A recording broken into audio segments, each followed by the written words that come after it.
Nagsimula ang pelikula sa isang dystopian world, kung saan 14 na taon na ang nakakaraan, isang malupit na fungal outbreak ang nilipol ang 78% ng lahat ng buhay ng hayop sa Earth. Ang pagbagsak ng pandaigdigang food chain ay nagdulot ng mga digmaan, na nagdulot ng mas malalim na sugat sa dati ng nagugutom na populasyon.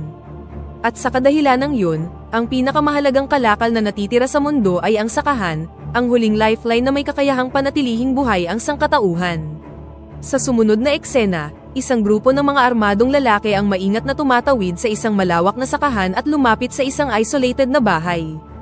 Isang lalaki ang tumawag sa mga residente sa loob, pinuri ang kanilang mga pananim at lupang sakahan, habang ang iba naman ay nagtangkang pumasok sa iba't ibang mga entrance, ngunit ang isa sa kanila ay mabilis na napatay.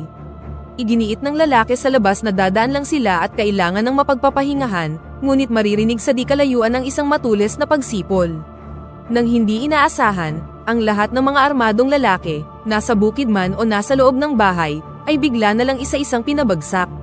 Ang isang batang lalaki na nagngangalang Cookie, ay agad ding nagpaputok sa isang lalaki, na agad niyang ikinamatay.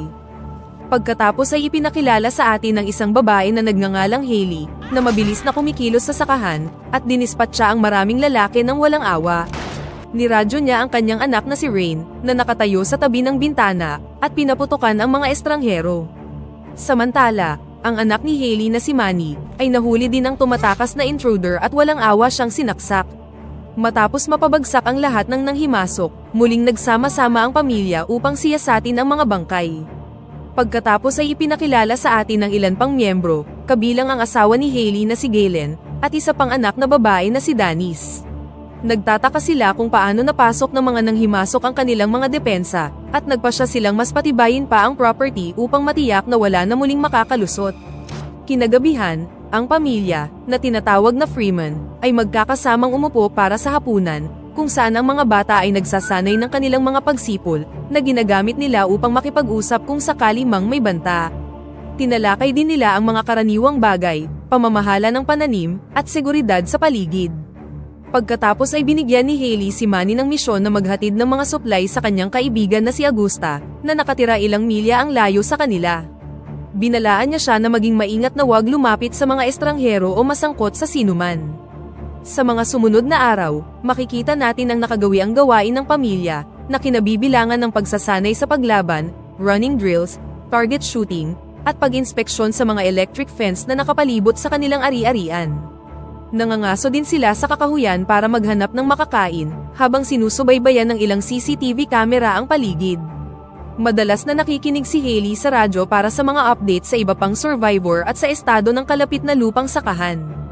Isang gabi, nakipag-usap si Hailey kay Augusta, na nagbabala tungkol sa isang grupo ng mga malupit na tulisan, na umatake na sa 3 magsasakang pamilya.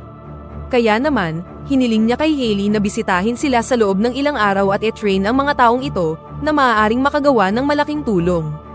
Gayunpaman, mariing tinanggihan ni Hailey ang kanyang kaibigan, at sinabing hindi niya maaaring ipagsapalaran ang exposure. Kinaumagahan, umalis ng bahay si Manny sakay ng sasakyan, at pagkaraan ng ilang sandali, nakarating siya sa isang sira-sirang gusali.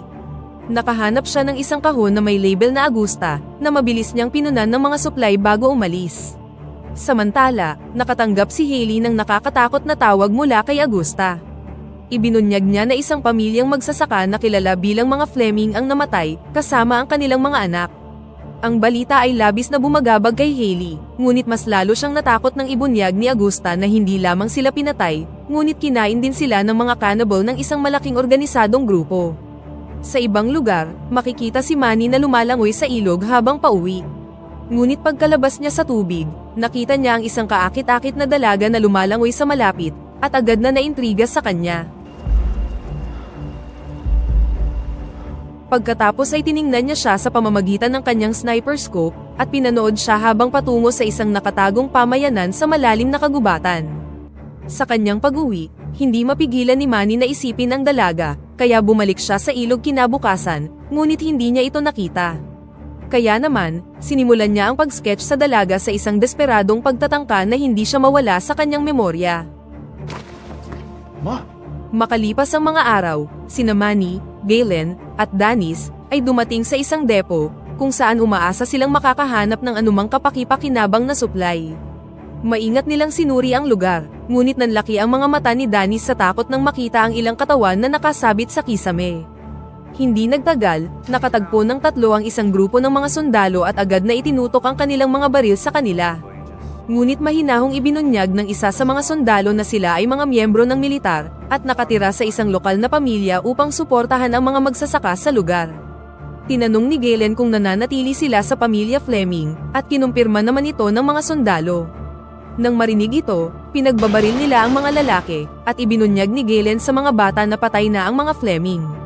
Bago umalis, iminungkahi ni Manny na suriin ang mga katawan para sa anumang kapaki-pakinabang na bagay, kaya hinimok siya ni Galen na gawin ito ng mabilis. Pagkatapos ay sinuri ni Danis ang bag ng isa sa mga namatay, ngunit makikita natin ang isang matandang babae na nagpapanggap na patay, na dahan-dahang bumangon. Pagkatapos ay nagpaputok ang babae sa tiyan ni Danis, at mabilis na tumakbo palayo. Nagmamadaling bumalik si Galen sa bukid kasama ang sugatang si Danis, kung saan nagsagawa ng emergency procedure si Hailey, at nagawang ma-stabilize ang kanyang kondisyon. Pagkatapos nito, sinubukan ni Hailey na tawagan si Augusta upang ipaalam sa kanya ang tungkol sa insidente, ngunit hindi sumasagot ang kanyang kaibigan sa ilang kadahilanan. Nang gabing yun, biglang nakarinig si Manny ng mga kakaibang ingay mula sa kakahuyan, at mabilis na nagtungo sa tunog upang mag-imbestiga. Doon, nakita niya ang isang babae sa dilim at sumigaw sa kanya na huwag gumalaw, ngunit laking gulat niya nang makitang ito ang parehong babae mula sa ilog, na humihingi ng tulong. Kinaumagahan, inutusan ni Galen at Hailey ang mga bata na manatiling armado at alerto sa lahat ng oras, kahit na natutulog sila. Nagbabala sila tungkol sa isang grupo ng mga tao na nagpapanggap bilang mga sundalo upang mangalap ng impormasyon, ngunit malamang ay mga cannibal sila na naghahanap ng higit pa kaysa sa kagamitan o lupa. Hindi nagtagal, mag-isang nagtungo si Manny sa kamalig, kung saan lihim niyang itinali ang babae mula kagabi. Sinubukan ni Manny na pakalmahin siya sa pamamagitan ng pagtiyak sa kanya na ayaw niyang saktan siya. Tinanggal niya ang busal nito at inalok siya ng tubig, pagkatapos ay maingat na sinubukang gamutin ang kanyang sugat. Inakusahan siya nito ng pagkidnap sa kanya, na sinagot naman ni Manny na ginagawa niya lamang ito dahil sa kanyang ina, na hindi nagtitiwala sa mga estranghero. Nang gabing yun, bumalik si Manny sa kamalig, at ipinaalam sa dalaga na may ilang mga insidente kamakailan, at kailangan niyang malaman kung sino siya at kung ano ang ginagawa niya rito. Nagmakaawa ang dalaga na pahiramin siya ng radyo, ngunit tumanggi si Manny, na sinabi na hindi niya ito papayagan. Hindi nagtagal, umiyak ang dalaga, at inamin na gusto niya lang malaman kung buhay pa ba ang kanyang mga kasamahan. Dahil dito, naawa si Manny, at tuluyan ng kinalagan siya. Pagkatapos ay ibinunyag ng dalaga na ang kailangan niya lang ay isang radyo, upang mahanap niya ang sakahan ng mga Freeman, na ikinabigla naman ni Manny. Nang tinanong niya kung bakit, sumagot ang dalaga na sinabi sa kanya ng kanyang tiyahin na ang mga Freeman lamang ang makakatulong. Kasunod nito, sa wakas ay nagsimulang mag-open ang dalawa sa isa't isa, at sinabi ni Manny ang kanyang pagmamahal sa paglangoy. Ibinunyag ng dalaga na napansin niya itong nanunood sa kanya sa ilog, kaya medyo napahiya si Manny. Kinaumagahan, hinimok ni Hailey ang kanyang pamilya na maghanda para sa araw na yon, ngunit napansin niyang nawawala si Manny. Sa kamalig, ginamit ng bagong babae ang music player ni Manny at malayang sumayaw, habang nanunood si Manny ng may pananabik. Gayunpaman, naputol ang excitement na yon nang biglang dumating ang kanyang mga magulang, na kinuha ang bagong babae ng walang pag-aalinlangan. Ikinulong si Manny sa loob ng kamalig, kung saan pilit niyang sinisikap na buksan ang pinto. Sa labas, kinumpronta ni Hailey ang batang babae gamit ang isang baril, at inutos na sabihin niya ang totoo kung sino talaga siya. Sumagot ang dalaga na ang pangalan niya ay Don, at nagtatrabaho siya bilang isang nurse para sa isang programa ng gobyerno, na nagbibigay ng medical support sa mga sakahan. Inamin niya na inatake sila, ngunit hindi sa kanya naniniwala si Hailey at nagpaputok ng warning shot. Sa huli, inamin na ng nagpapanik na babae na ipinadala siya dito ng kanyang tiyahin na si Augusta, at ang revelasyong ito ay labis na ikinagulat ni Hailey. Sa ibang lugar, nakatakas si Manny sa kamalig at pumunta sa control room, kung saan desperado niyang sinubukang makipag-ugnayan kay Augusta. Gayunpaman, hindi siya nakatanggap ng anumang tugon, at ang kanyang galit na ina ay dumating pagkaraan ng ilang sandali. Sinabi ni Manny na maaaring may problema si Augusta at nangangailangan ng kanilang tulong. Sinabi ni Hailey na si Augusta ay isang marine na kayang i-handle ang kanyang sarili, habang ang kanilang trabaho naman ay manatili dito at protektahan ang bukid. Pinagalitan din niya ang anak sa pagkahulog sa bitag ng bagong babaeng ito, at iginiit na nagsisinungaling si Don sa kanila. Humantong ito sa isang mainit na pagtatalo sa pagitan ng mag-ina, na nagtapos sa pag-alis ni Manny sa silid. Sa sumunod na eksena, kinuha ni Manny si Don, at sumakay sa isang sasakyan upang hanapin si Augusta. Hindi nagtagal, natuklasan ni Hailey ang kanilang pagkawala at nagmamadaling umalis para abutan sila. Hindi nagtagal, dumating sina Manny at Don sa kanyang kampo, para lang makitang wala ng mga palatandaan ng tao sa paligid. Samantala sa bukid, napansin ni Galen na nagmalfunction ang isa sa kanilang mga kamera, at mabilis na lumabas para imbestigahan kung ano ang sanhi nito. Sa ibang lugar, dinala ni Don si Manny sa isang abandonadong trailer, at dito na niya inamin na sinadya niyang dalhin siya sa lugar na yun. Kinakabahan niyang ibinunyag kung paano dinukot ng mga cannibal ang kanyang tiyahin at ilang iba pa, at pinadala siya ni Augusta upang dalhin siya rito. Ilang sandali pa, makikita ang isang tao, na palihim na sumulpot sa likuran ni Manny. Sa kabilang banda, sa wakas ay nakarating na si Hailey sa bahay ni Augusta, para lang maabutan na wala itong laman, at may mga dugong tumalsik sa sahig at dingding. Nagpapanik siyang naghanap ng anumang clue sa kinaroroonan ng kaibigan, ngunit biglang may nang-ambush sa kanya mula sa likuran. Samantala sa bukid, nakita ni Galen ng isang deer sa di kalayuan, na isang imposibleng tanawin, dahil ang mga hayop na ito ay pinaniniwala ang wala na, nang bigla siyang pinatumba ng isang lalaki. Lumalabas na ang ulo ng deer ay maskara lamang na isinuot ng isang lalaking cannibal, na nagpaiwan upang kainin si Galen, habang ang kanyang mga kasamahan naman ay maingat na pumasok sa loob ng property. Samantala sa bahay, napansin ni Rain at Cookie na nawala ang lahat ng signal ng CCTV camera, at dito na nila na-realize na dumating na ang mga cannibal. Mahigpit na hinimok ni Rain ang kanyang nakababatang kapatid na manatili doon, pumwesto sa bintana gamit ang isang rifle, at pinagmasdan ang mga intruder na papalapit sa bahay. Lingid sa kanyang kaalaman, ang kanyang ama ay kasalukuyang ipinako sa lupa ng dalawang cannibal. Ang isa sa kanila ay sinimulan siyang kagatin sa braso, kaya pinalaya ni Galen ang kanyang kamay mula sa pagkakapako, at walang awang sinaksak ang dalawang cannibal gamit ang pako sa kanyang kamay at nagawang patayin ang mga ito. Sa isa pang eksena, nagising si Hailey sa isang madilim na basement habang nakatali, at napansin din ang sugatang si Augusta doon. Samantala sa bukid, nakita ni Rain ang isang grupo ng mga papalapit na cannibal, at walang tigil na pinaputok ang kanyang rifle. Nagawa niyang mapabagsak ang ilan sa kanila, ngunit ang mga nakaligtas ay gumanti ng putok at nagawang mabasag ang bintana. Agad na tinawagan ni Galen si Rain, inutusan siyang iwan ang kanyang posisyon at umatras kaagad sa basement.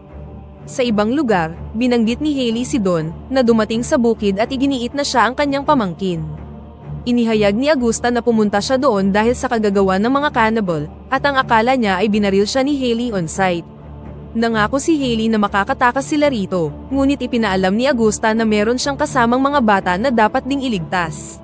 Sa sandaling yun, bumalik ang mga cannibal, at ipinaalam ng kanilang pinuno kay Hailey na iba siya sa mga nakilala niya, at sinabing wala siyang pakialam sa kung ano ang mangyayari sa ibang mga pamilya.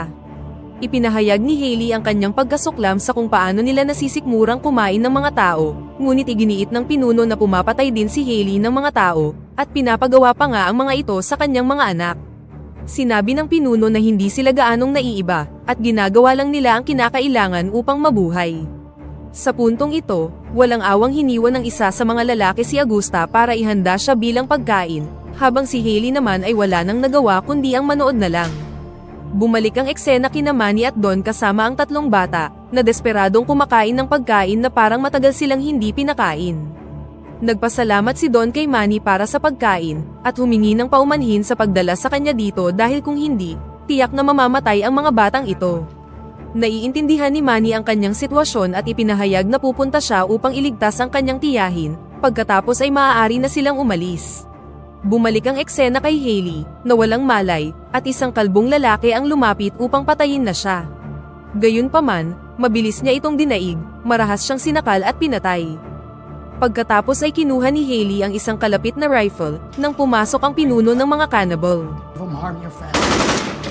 Samantala sa bukid, si Galen at ang mga bata ay sumilong sa basement, ngunit si Dennis ay nasa itaas pa rin at nagtatago sa isang aparador.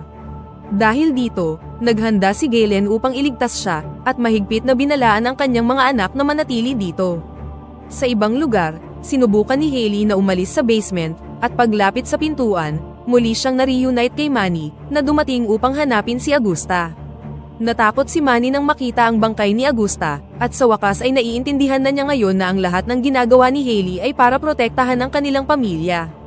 Samantala sa bukid, maingat na kumilos si Galen sa itaas, at hinila ni Rain ang switch para isara ang lahat ng blind at mga ilaw sa loob ng bahay. Gamit ang madilim na paligid, agad na sinamantala ni Galen ang sitwasyon. Matapos silang patayin lahat, sinabihan niya si Rain na buksan ang mga ilaw, at makikita natin na nasugatan din siya ng husto. Sa kabilang banda, sina Manny at Hailey ay muling na-reunite kay Don at sa tatlong bata. Nang malaman ni Don na patay na ang kanyang tiyahin, nalungkot siya at hindi mapigilang umiyak. Samantala sa bukid, dinala ni Galen si Danny sa basement, ngunit hindi nagtagal ay bumagsak siya sa sahig dahil sa matinding pagkawala ng dugo. Mabilis na sumugod ang mga nagpapanik na babae para tumulong, at nagawang mas stabilize ang kanyang kondisyon sa ngayon. Kalaunan, sinuri ni Rain ang CCTV, kung saan nadiskubre niyang nasa labas pa rin ang dalawang nang himasok, at nagtatapon ng gasolina upang sunugin ang lugar.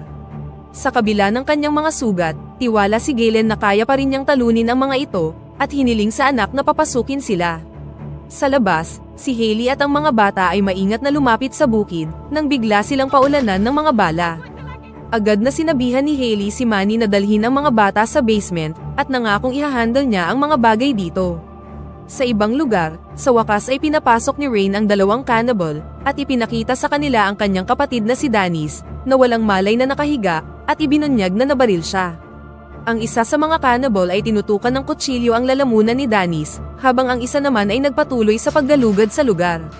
Sa labas, nabaril si Hailey ng mga intruder, ngunit sa kabila ng sakit, nagawa niyang patumbahin ang ilan sa mga cannibal. Sa lalong madaling panahon, naubusan na siya ng mga bala, kaya wala na siyang ibang choice kundi ang tumakas. Samantala sa basement, binuksan ng isa sa mga cannibal ang isang nakatagong pinto, na humantong sa kanya sa isang silid na puno ng mga armas.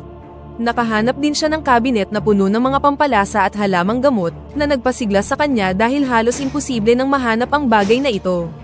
Sa sandaling yun, mabilis na bumangon si Galen at pinaputokan siya, habang si Danis naman ay sinaksak ang isa pang cannibal sa likod, pagkatapos ay binaril siya ni Rain hanggang sa mamatay.